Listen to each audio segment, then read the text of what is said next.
주주클럽.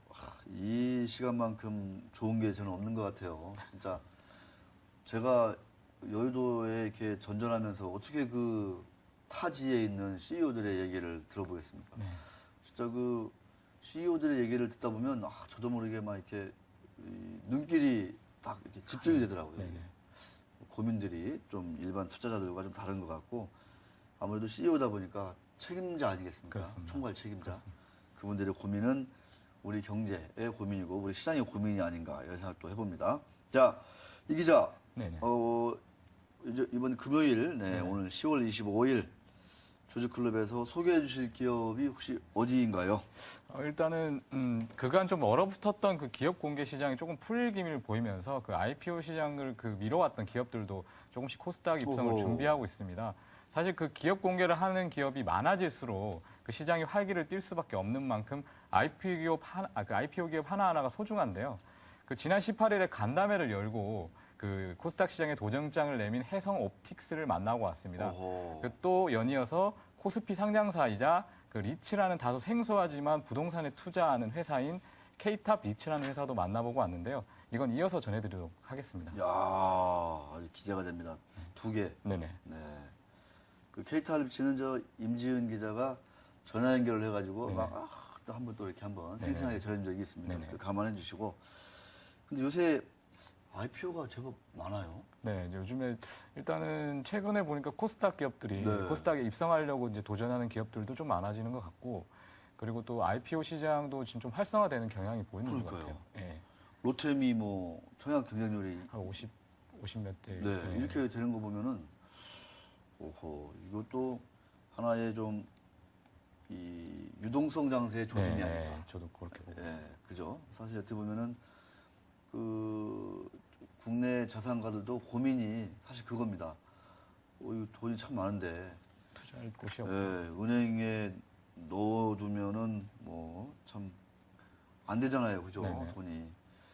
그 최근에 동양 CP 사태 관련해서 참 애절한 사연들이 많이 있던데 어떤 부모님께서는 이제 아들이 조금 이제 장애가 있었던 모양이더라고요. 그러니까 이제 그 아들의 이제 노후를 대비해서 이제 준비를 해 30억인가를 이렇게 딱 30억을 넣어놨는데 이제 네. 거기서 손실이 났다 해가지고 소송을 한다 이렇게 그런 기사도 봤는데 그 금리만 높았더라면은 그 동양 CP에 이렇게 할 이유가 전혀 없잖아요. 그렇죠. 당연히 그냥 은행이 그냥 일반 은행에 예, 넣었었겠죠. 외근 넣어뒀으면 참 이런 일이 없을 텐데.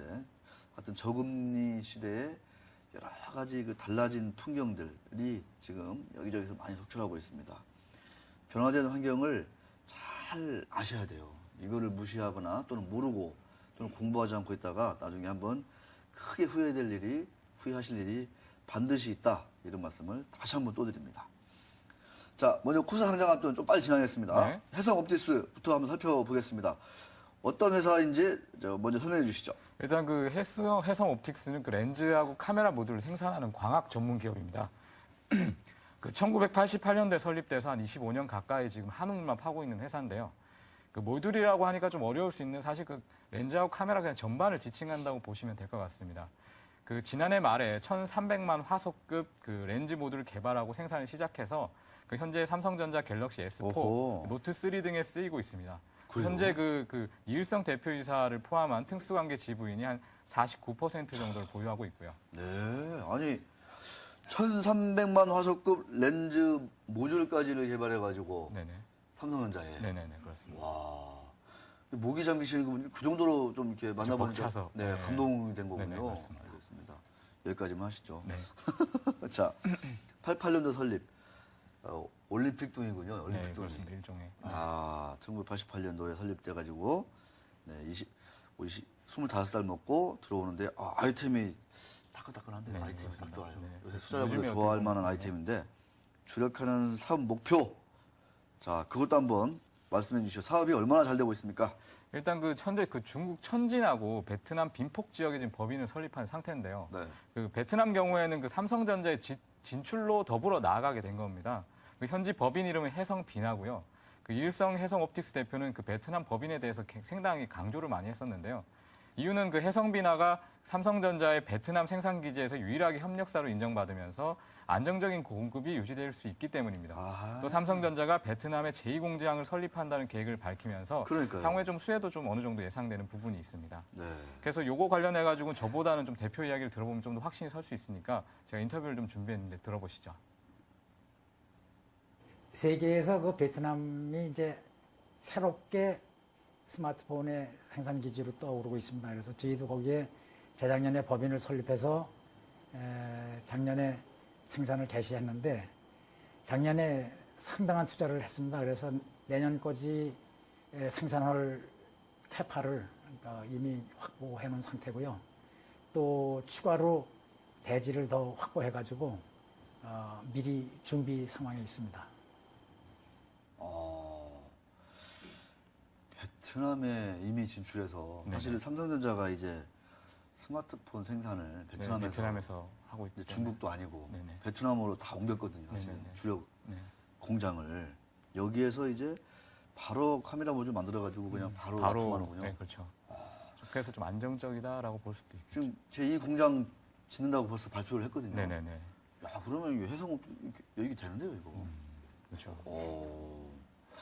실적이 얼마나 좋아질지 기대가 많이 되는데 일단 우리 이 기자 실적 전망 혹시 좀 파악해 놓은 계신 게 있습니까? 어떻습니까? 일단은 그 대표 저도 이제 말씀하신 대로 궁금한 부분이 사실 그 부분인데요. 네. 해성업체 지난해 매출액과 영업이익은 각각 633억 원과 94억 원으로 그 전년과 비교해 한 120%, 240% 정도 증가를 했습니다.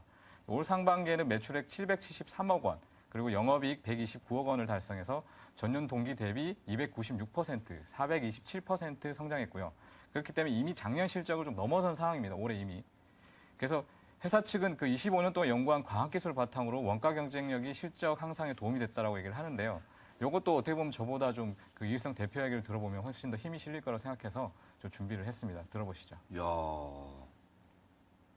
지금 그 작년에 630억 매출했는데 금년에는 한 1,800에서 2,000억 정도 달성할 것으로 예상하고 있습니다. 내년에도 계속 성장을 해서 한 50% 이상 금년보다는 더 성장할 거로 예상하고 있습니다. 되게 확신해. 네. 아니 저 혹시 이일성 대표님 그 연세가 몇 살? 제가 알기로 한 60대 60대 정도 되시는 걸로 알고 있는데요. 다음부터는 좀 이렇게 CEO의 신상을 좀 네네. 아시고 오시면 네, 좀 더 도움이 될 것 좋겠다 이런 같습니다. 생각이 듭니다. 왜냐면 저 머리는 조금 이제 유전적으로 좀 하얀 머리신 것, 백발이신 것 같긴 한데 연세가 그렇게 많이 되신 것 같지는 않고 그런데 아까 좀 표 좀 이제 보여주시면 뭐 이렇게 어우 2012년 전체가 지금 630억이었다는 거잖아요. 네네. 그런데 올해 상반기에만 773억 원. 773억 했고 네네. 영업이익도 뭐 저렇고 네네. 그럼 내년엔 베트남 또 들어가면 좀 더 또 높아질 수 좋아지고. 있는. 네네. 왜 이러죠? 아무래도 좀 굉장히 베트남에서 삼성전자가 굉장히 혼연일체돼서 같이 간다는 점이 아무래도 도움이 많이 되는 것 같습니다. 삼성하고 관계가 참 좋은 것 네. 같군요. 네네. 알겠습니다.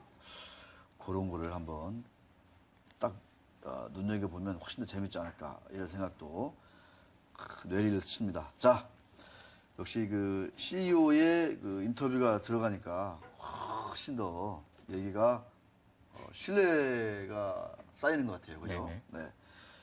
자, 해성옵틱스에 투자를 하시는 분들이, 하고자 하는 분들이 적지 않을 것 같은데, 혹시 좀 이렇게 주의해야 될 부분이라든가, 이런 것도 우리 이 기자가 한번 좀 잘 한번 짚어주시죠.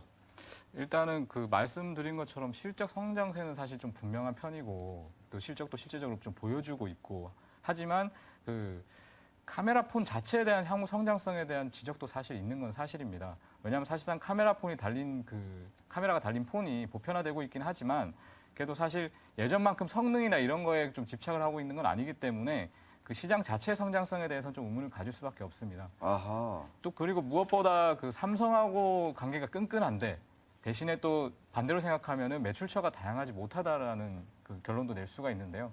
그 일성 대표도 삼성에 대해서 계속 언급할 정도로 올해 들어 제품 수요의 90% 가까이를 삼성전자가 차지하고 있습니다. 그 펜텍, 베가 등에도 납품을 하고 있지만 그 사실상 삼성전자 아래에서 부품을 납품하는 경쟁들이 많기 때문에 사실 이 경쟁 사항을 지켜본다면 이 부분도 좀 감안을 해야 되지 않을까 그렇게 생각하고 있습니다. 알겠습니다. 자, 이일성 대표님의 연세는 만 71세입니다. 제가 그러니까 조금 잘못 알고 있었군요. 백발의 머리가 이렇게 네네. 뭐 그냥 그게 아니라 정말 연세가 좀 드셔가지고 하여튼 이 대표님 다음에 드리면 제가 정식으로 인사 올리겠습니다. 자, 보니까 이 대표님이 직접 이렇게 그 삼성전자에 얼마나 근무하셨는지는 잘 안 나오는데 밑에 이제 전무, 상무 이런 이사분들이 삼성전기, 뭐 삼성전자 이런 데서 다 대부분 근무를 하고 계시네요. 보니까 그래서 이런 것들도 같이 한번 보시면 얼마나 좀 투자할 때 도움이 되는 거 아니겠습니까? 네, 그래서 맞습니다. 이 대표님도 삼성 분이 아니실까 좀 이런 생각도 좀 듭니다. 자, 해성 옵틱스 다음 주에 청약하잖아요. 네네, 맞습니다. 네, 향후 상장까지 일정 한번 딱딱딱딱 짚어주시죠. 네, 이제 상장을 앞뒀기 때문에 일정이 중요할 텐데요. 그 28일, 29일 이틀 동안에 그 공모 청약이 예정돼 있습니다. 그 상장 주관사는 우리투자증권이고요. 그 공모 주식 수는 327만 주 가량으로 예상 모집 금액은 200억 원 가까이 됩니다. 이 가운데 100억 원 가량을 그간 시설 설비 투자로 그 점검하지 못했던 재무 구조를 좀 개선하는, 즉 그 차입금 상환에 쓸 예정이고요. 나머지는 시설 투자와 R&D에 사용될 계획이라고 말했습니다. 네, 알겠습니다. 모집액이 약 한 200억이다. 네네. 네, 200억 정도를 조달할 수 있다. 이런 말씀입니다. 스마트폰 성장세가 꺾였다. 이런 우려도 사실 있긴 있는 사실, 거죠. 네, 알겠습니다. 그렇지만 베트남 공장에서 전략이 딱 좋은데요. 삼성과 그대로 같이 같이 가네요. 가는. 네. 이런 것들 보면 그런 것 같습니다. 좀 그런 부분에서 좀 프리미엄을 받아도 좋지 않을까 이런 생각이 좀 드네요. 보니까. 자, 해성 옵틱스 1300만급 카메라 렌즈. 네, 렌즈 모듈. 모듈까지 개발해서 삼성에 납품하고 있는 회사입니다. 두 번째 회사, 아까 우리 이 기자가 얘기한 대로 K탑 리츠. 네네. 자, 리츠 회사 어떤 일을 하는지부터 좀 설명이 좀 필요한 것 같아요. 네. 좀 해주시죠. 그 K탑 리츠라는 회사 명에서도 좀 알 수 있듯이 그 리츠가 굉장히 중요한데요. 리츠는 사실 그 주식이나 증권으로 투자자들로부터 자금을 모은 뒤에 그리고 그 부동산에 투자를 해서 수익을 배당하는 부동산 투자 상품입니다. 그 K탑 리츠는 투자 부동산을 관리하는 즉 자기관리 부동산 업체고요. 지금 모인 자금의 한 70% 이상을 부동산에 투자하고 이에 따른 수익 중 한 90% 이상을 투자자에게 배당하는 그런 구조입니다. 여러 부동산에 분산 투자를 하기 때문에 리스크를 줄일 수 있다는 장점이 있고요. 그 설립은 2010년도에 했고 지난해 1월에 코스피 시장에 상장을 했습니다. 그 K탑 리츠 이명식 대표 이력도 좀 특이했는데요, 사실. 그 부동산 투자 회사다 보니까 대표도 부동산 전문가라고 좀 많이들 생각을 하실 텐데 네. 사실 그 이 대표는 그 산업은행을 비롯한 은행 출신입니다. 이 대표는 그 얘기를 좀 해보니까 부동산을 그 단순히 부동산만으로 생각하는 게 아니라 일종의 금융 투자 상품으로 보기 때문에 오히려 그 자기의 이력이 그 K탑 리츠를 이끄는 데 있어서 도움이 된다라고 얘기를 하더라고요. 네, 알겠습니다. 그러니까 투자자들로부터 자금을 모아서 네. 그거를 부동산에 투자를 하고 투자해서 수익이 거기서 나면 쓰는 배당금으로. 네네. 뭐 이게 이제 그런데 상장이 돼 있고 네네, 그렇습니다. 주식처럼 실시간으로 사고 팔 수 있고. 네. 네, 그렇습니다. 그러니까 이제 부동산에 전문 투자하는 일종의 상장된 펀드. 네, 뭐 그렇죠. 이렇게 보면은 얼추 얘기가 그렇죠. 되겠네요, 네, 그죠? 맞습니다. 그렇습니다. 자, 주로 이 K탑 리츠 회사가 좀 몇 개 되거든요. 네네. 한때 인기가 많았다가 뭐 규정상 뭐 잘 미비다 해가지고 또 문제가 있어가지고 한때 이제 많이 좀 이제 시장이 위축되고 그랬거든요. 근데 이제 K탑 리츠가 주로 부동산 투자를 하고 있는 곳이 어딘지 일단 부동산 투자니까 물건들, 땅들을 그렇죠. 좀 봐야 될 것 그걸 같아요. 봐야 또 알 수 있는 부분이 있으니까요. 네. 일단 그 보통 부동산 투자라고 그러면 강남을 많이들 생각하시는데요. 이 대표 같은 경우에는 그런 거는 말고 아. 고수익을 위해서 수도권과 지방 거점 지역을 중심으로 투자를 한다라고 했습니다. 지방. 현재 그 홀인원 프라자 빌딩, 판교 아펠바움, 토성 빌딩 등 5군데 정도를 진행하고 있고요. 사실 올해 초에 좀 유명했었던 그 주디스 태화 1층을 좀 매각을 해가지고 차액으로 54억 원을 얻었고 설립 이후 처음으로 지금 배당을 할 수 있는 상황에 됐습니다. 오호. 그래서 지금 배당률이 한 12에서 한 14%로 지금 예측을 하고 있고요. 보다 확실한 얘기는 아무래도 또 좀 확실함을 심어주기 위해서 이명식 대표이사의 그 인터뷰 통해 들어보시죠. 결정적인 말은 인터뷰를 네, 그렇죠. 통해서 하시는군요. 그게 강조가 돼야 될 것 같아서. 알겠습니다. 저희 회사는 그런데 약간의 고수익, 전문가적인 시각에서 고수익을 추구하기 때문에 강남 지역보다는 오히려 그 수도권 지역이라든지 각 지방에 있는 거점 지역에 있는 고수익 부동산을 중심으로 포트폴리오를 구성하고 있습니다.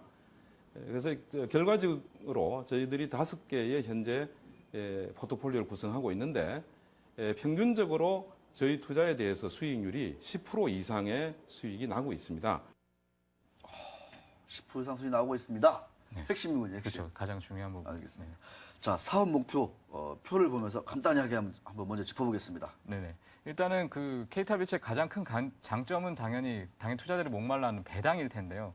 그 지금 이 대표도 기자간담회에서 안정적인 이익 실현으로 배당을 할 수 있을 거라고 대답을 했습니다. 이러한 목표를 이어가기 위해서 실적 현황을 좀 살펴볼 수밖에 없는데요. 그 지난해 매출액과 영업이익은 각각 30억 원 그리고 1억 원을 기록했고요. 설립 이후 연평균 매출이익과 영업이익 성장률은 한 190% 가까이 됩니다. 올해 실적은 매출액 84억 원, 영업이익 52억 원 정도를 예상하고 있습니다. 네, 알겠습니다. 자, 많이 좋아지고 있다. 이렇게 보면 되겠네요. 네네. 자, 투자할 유의점 한번 마지막으로 한번 짚어보도록 하겠습니다. 네. 사실상 리츠라는 말이 좀 생소하기 때문에 회사는 물론이고 시장 자체의 투자자들의 이해가 사실 좀 부족한 상황입니다. 아직까지는 또 국내 리츠 시장이 해외에 비해서 굉장히 적은 편이기도 하고요. 네. 미국과 일본 같은 경우 리츠가 거의 부동산 시장을 주도하고 있는데 미국 경우는 상장된 리츠만 거의 724조 원에 달한다고 합니다. 하지만 현재 한국 시장에서 리츠 시가총액은 한 2천억 원에 정도 불과한데요. 하지만 이 대표는 그 상업용 부동산에 대해서 관심이 좀 많아지게 된다면 그 투자자들도 점차 늘어날 것으로 내다봤습니다. 그 어떻게 보면 리츠 그 시장에 대한 전망 대표 인터뷰 한번 들어보시죠. 네, 들어보시죠. 선진국 시장은 이미 자산이나 성장이 그 포화 상태라서 자산 수익률이 굉장히 떨어지는 현상을 보이고 있습니다. 그러나 우리나라는 아시다시피 향후에로도 3, 4%의 그 견실한 그 성장이 예상되고도 있고, 그다음에 부동산 부분도 여전히 좋은 수익을 내고 있습니다. 알겠습니다. 우리는 좀 선진국과는 좀 다르다. 네네. 고수익이 나오고 있다. 부동산, 특히 상업용 부동산 이런 데서. 알겠습니다. 공모가가 한 5,500원 정도인데 현재 주가는 좀 이보다 많이 못 미친다. 이런 점도 한번 투자할 때 눈여겨보시면 좋을 것 네네. 같아요. 그렇죠. 지금 한 4,800원, 4,000원 그러니까요. 후반대인데. 네. 알겠습니다. 우리 이민재 기자한테 2개의 어떤 상장 예정 기업, 상장사 얘기 잘 들어봤습니다. 수고하셨습니다. 네, 감사합니다. 주말 잘 보내십시오. 네.